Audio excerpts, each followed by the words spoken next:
Okay, so the example that we just studied right now is actually important for a couple of purposes, right?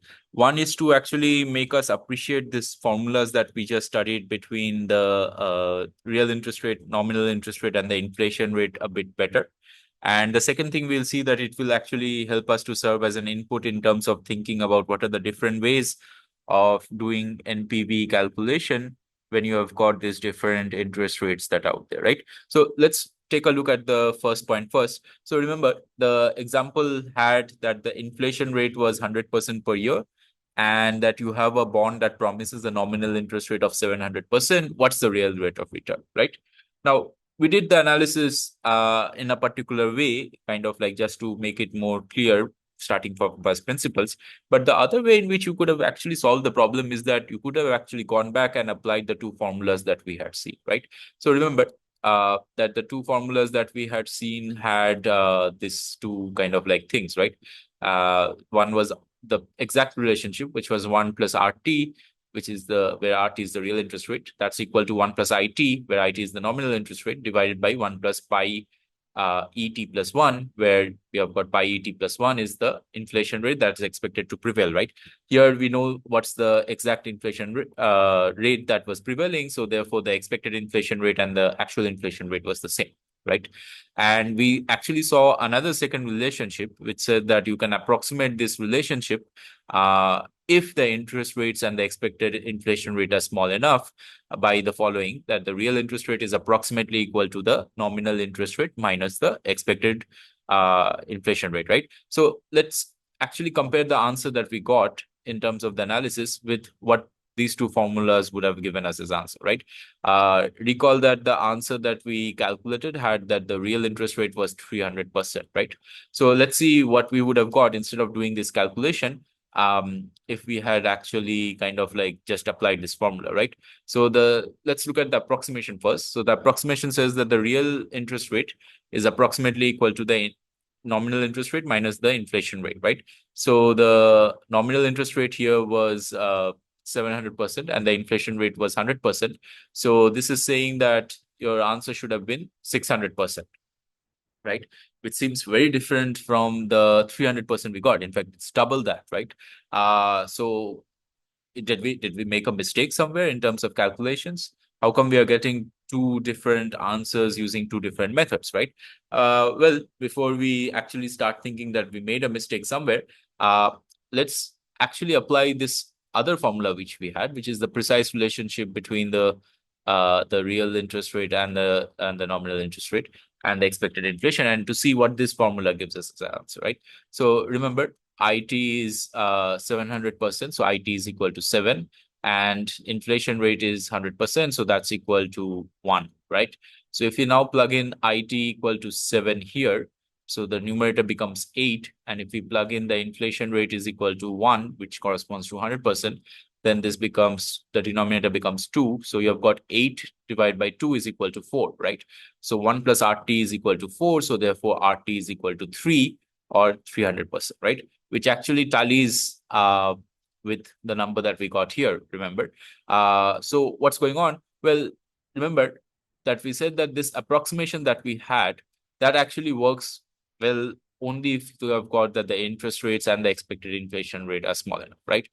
If they're not small enough, which is the case that we had here, this approximation does not work well, right? And this is actually a very important point to keep in mind whenever you're doing these calculations, right? And if you remember where we got this formula from, what we had done when we had calculated this is that we had ignored this RT into pi ET plus 1, right? But here, if you think about it, RT is around 3 as we calculated directly, and pi ET plus 1 is actually around what we found was 1. So we ignored a factor of 3, which is not small enough in context to the other things that we are discussing, right? So this should also serve as a cautionary tale to you that be careful to use the actual expression between this RT, IT, and pi ET plus 1 when you have got these numbers as large enough. But if the numbers are small, then you can like safely use the approximation. Okay. All right. So that was one point. The other point is that we want to actually go back and to illustrate this point that when you're using the NPV formula, you can go about calculating the NPV in two different ways, right? One is that you can discount nominal cash flows with nominal interest rates, right? And the second method is that you can actually discount real cash flows with real interest rates, and you'll get the same answer in both cases. So let's see how that pans out in this case.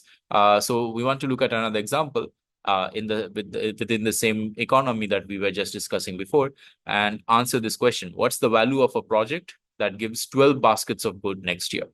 So before we get into that, let's just remember how we calculated the real interest rate using this more first principles approach in the previous example. So recall that you had the following.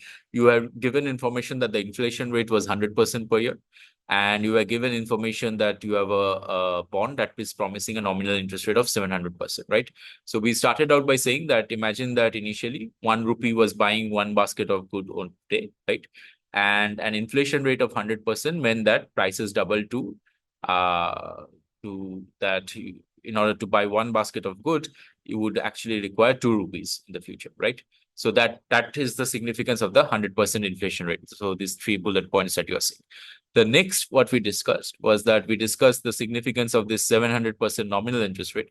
So what that means is that if you invest in the bond, let's say 1 rupee today, that's going to return 8 rupees next year, right? So this 8 rupee will consist of this 1 rupee that you had invested plus the 7 additional rupees that you get in terms of the interest payment, right? Now, this 8 rupees next year, we can convert that in terms of how many baskets can it purchase next year, because you require 2 rupees to purchase one basket of good next year. So 8 rupees can actually purchase 4 baskets of good next year, right? And this is exactly what we had used to calculate the real interest rate. So if you are giving up one basket of goods today, then it can translate into having 4 additional baskets, 4 baskets of good in the next period. And so therefore the real interest rate was 3 or 300%, right? This is where we had. And now let's think about using the 2 different methods that we talked about in terms of coming up with a present value today, right? So one way of kind of like doing the analysis is to kind of like do the analysis everything in terms of real quantities, right? So have the real amount of goods in the numerator or the real cash flows in the numerator, and have the real interest rate in the denominator, right? So remember, we want to have a project that is going to give us 12 baskets of good next period. So in terms of real cash flow, we are going to think of cash flow not in terms of money, but in terms of the goods that it can purchase next period. So this is the 12 that you have in the numerator, right? And because it's 1 year later, so recall the present value formula, which says that you have to discount the cash flow 1 year later by 1 plus the interest rate, right? The question is, what's the interest rate you should use? Should you use the real interest rate or should you use the nominal interest rate? So the formula that we had just discussed says that if you are going to have the cash flow in real terms, so here the cash flow in 12 baskets of good, right? Then we should use the real interest rate. And we just calculate that the real interest rate is 300%. So if you put in here that 300%, so then this becomes 12 divided by 1 plus 3 or 12 divided by 4, and you end up getting 3 baskets of good today, right? So the present value of 12 baskets of good next year at a real interest rate of 300% is 3 baskets of good today. Okay, so that's the first way in which you could have calculated it. The second way of calculating it is not to use the real quantities or the real interest rate, but to use the nominal quantities, right? Or the nominal interest rate. So remember, 12 baskets of good next year is going to actually translate into 24 rupees next year, right? Why? Because remember, you needed 2 rupees to buy one basket of good next year. So therefore, 12 baskets is equivalent to 24 rupees in terms of nominal cash flow, right? And in terms of the nominal interest rate, we are already given that was actually 700%, right? And if you kind of like now discount it by the nominal interest rate, you end up getting 24 divided by 1 plus 700%, or therefore 24 divided by 8 or 3 rupees today, right? And notice that 3 baskets of good today and 3 rupees today are actually equivalent. Why is this the case? Remember that we had discussed that currently 1 rupee can buy 1 basket of good today, right? So therefore you have got that this equivalence that you see between 3 baskets of good today and 3 rupees today. And so therefore, doesn't matter whether you use method 1 and method 2. Method 1, we discounted real cash flows with real interest rates. And in method 2, we discounted nominal cash flows with with nominal interest rates, we still end up getting the same answer, which is 3 baskets of good today, which we know is equivalent to 3 rupees today. Or using the nominal interest rate, you get the 3 rupees today, which we know is equivalent to 3 baskets of good today, right? So the important thing whenever you're doing this sort of calculation is to make sure that you are consistent and you're using the real terms throughout if you're using the real interest rate. Or if you are using the nominal interest rate to make sure that the cash flows are actually in nominal terms.